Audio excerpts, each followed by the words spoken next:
Welcome back to Thimbleberry U. I'm John Jagay. I'm joined by Amy Walls from Thimbleberry Financial. Big topic today, Amy. Yes, it is, Jag. Okay, we're talking about aging and finances. And it's not just about planning for the future. It's about creating clarity and peace of mind for everyone involved.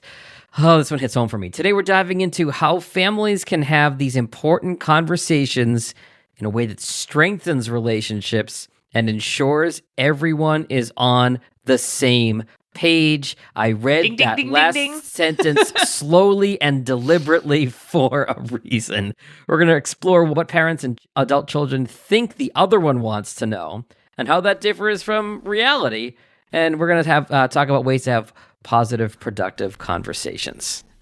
Yeah, it could be a heavy topic, but we're going to try to keep it light. And I do think it is such an important topic as people are aging. They've got things on their mind. And if they've got children, they still love their children and want to take care of them. And the adult kids want to know their parents are taken care of, but they're also busy with their lives. And so there's a lot of opportunity for miscommunication and hurt feelings and misunderstandings and stress.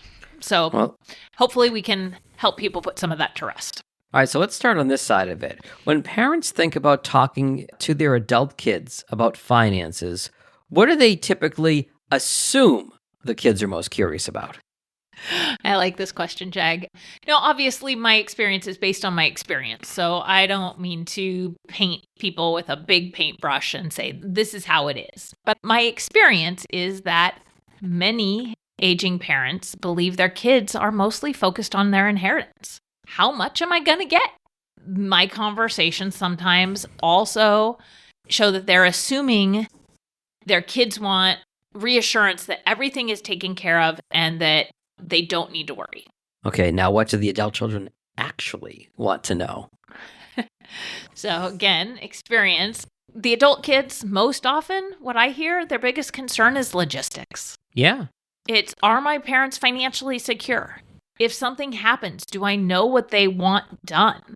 From big things, like when should they move out of their house? To who's keeping the ceramic cat that great-grandma Eloise, got on a trip to wherever. Oh my God, I can't believe you used that analogy. My mom has so many ceramic cats. Of all things for you to pick, Amy, I can't believe you went there. I think ceramic cats are a thing. I guess so. All right, let me try to recover here. I knew this was going to hit home for me today. What else do the kids actually want to know? They also want to know who is responsible for decision making and what kinds of support their parents might need as they age. Mm-hmm. I think they're often afraid that they don't know the whole story. They don't really know where their parents are at in this aging process, how they're really coping with it physically or mentally, and they're worried about that. And I think ultimately what we're coming to is that these aging parents and adult kids may not realize that they're actually working in their own ways with the information they have because they don't know what they don't know towards the same goal, which is financial confidence and peace of mind. That's a really good point. Let me flip it around. What do the adult children typically assume their parents want to talk about? Many of them think their parents only want to discuss their independence. Like, I am independent, I am driving, I am doing the things. Don't try to stop me. And how their parents want to stay in control of all of those decisions. Others assume that their parents have built a brick wall around talking to them about finances and to talking to them about their preferences. That's a very fair point. And I think I've fallen into a little bit of that assumption too, of thinking they only want to talk about their independence and based on my own personal experience. Okay, what do the parents actually want to share with their adult kids? Yeah. So many aging parents seem to want to communicate their wishes, but they're reluctant or hesitant to do so because they don't know how much detail is necessary. Okay. And they don't know what's applicable also. Many want their kids to know that they have a plan in place, and some, I don't know if it's all, want to discuss their long-term care preferences. And why I say some, but not necessarily all, is from my conversations with older adults, they are concerned that others may try to override their desires, and they just want to avoid that. Be feeling forced to give into what someone else wants versus keeping their preferences, or feeling that they have to argue or fight for the life they want. Okay, that makes sense. Some also really want to share, and I love this, they want to share their values around money. Okay. It's something that we see frequently, that how they accumulated money and how they've chosen to spend, there were very strong feelings about how they grew or retained wealth they were given. And they think there's educational elements in those values that they want to pass on. They hope that wealth will do certain things for their family or causes that they care about. We've talked about in previous episodes how you kind of learn your values or views around money sometimes from your folks, but you don't want to make any assumptions here, because they may feel, I earned the money this particular way. This is how I would like it dispersed when the time is right. It may be to kids, it may be to grandkids, it may be to charities, and you're not going to know unless you have that conversation. Absolutely, Jag. So it really is less about who gets what and more about making sure everyone's prepared, aligned, and, like you said earlier, on the same page. Exactly. Let's avoid surprises and hurt feelings. Those hurt feelings. All right, since parents and kids are often asking different questions, what is the best way to start this often difficult conversation? Yeah, often small, starting with some small things that you can get some alignment on, just like any area where, business setting or other life settings where you aren't sure you may be on the same page. Find some shared goals. Mm-hmm. We all want to make sure our family is prepared and supported, because we won't be here forever. Sure. Also, keeping it casual. Imagine trying to have a conversation around something that has a lot of tension and making it a big deal. Like, we're going to have this big formal dinner and we're going to sit down and have this conversation. Everyone comes in jittery. Those small conversations maybe can just kind of happen, I'm going to air quote, impromptu, right? Okay. Maybe it's planned, I want to bring this up, but I'm just going to bring up this little thing to see where we're at and see if we can have some buy-in on this and talk about it gently. Another good way is to approach it with curiosity rather than control. I like that. Instead of, Jag, if you're my aging parent, what have you done about a will? Do you have one? Why not? Dad, I'd love to understand what's important to you as you plan for the future. Are you open to talking with me about that? I like that. And again, this is so difficult because there's so much emotion tied to money, as we've talked about hundreds of times in the show before. If someone does feel awkward about this, yes, casual is a good idea. But if someone feels awkward and doesn't know where to start, what would you tell them? You could use a recent event as a conversation starter, even if you make up the recent event. I was just thinking that. Not lying. So an example might be, I was recently talking to a friend who had to step in for their parents financially, and it made me think. Talking about values first might be a great way to approach it, because I don't think there's many of us who want to attack someone else for their values. Yeah. So in approaching it that way, you can make the money discussion feel more natural. When, you really taught me, Mom and Dad, about the importance of giving as you think about the rest of your lives. Have you, or are you set up to give so that you feel you've done what aligns with your values? Okay. And Jag, you've alluded to this, and it's so true. It's so hard to find the right words, especially when you anticipate through these stories we tell ourselves. Thank you, Brené Brown, for that. So tough to find the right words and get out of the stories we've told ourselves. So sometimes, and as a financial advisor, I do this for clients, you can have a financial professional help guide the conversation. Yeah. Be actually involved in the conversation. Now, that may not sound as casual as what we alluded to earlier, but maybe it starts casually and, hey, what if we just have a family meeting and our financial advisor helps guide some of this conversation so that we all have a better idea of what you need or what to expect. Mm-hmm.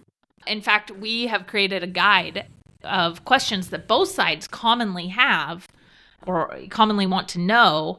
And it can be a great place to start because typically each side thinks the other side wants to know or wants to communicate something different. Yeah. And if you're interested in that guide, Amy's contact information will be at the end of the show. You can reach out to her and ask her for it. So at what point, Amy, should that financial professional step in to help facilitate the conversation? I don't know if there's a specific point in time at which a financial professional should step in, but I think there's lots of opportunities where they can step in. So for us, it's when our aging clients want to share some financial details or financial preferences with their adult children, and they're just not certain that if they do it on their own, they will feel heard. I see. Okay. It may also be that they know they don't have all the right words. So, for example, estate planning is complicated. Yeah. Not everyone has financial education, so oftentimes people use incorrect language and terms there that can lead to confusion. People feel that maybe they aren't as strong in that area or that their children may not be as strong in that area.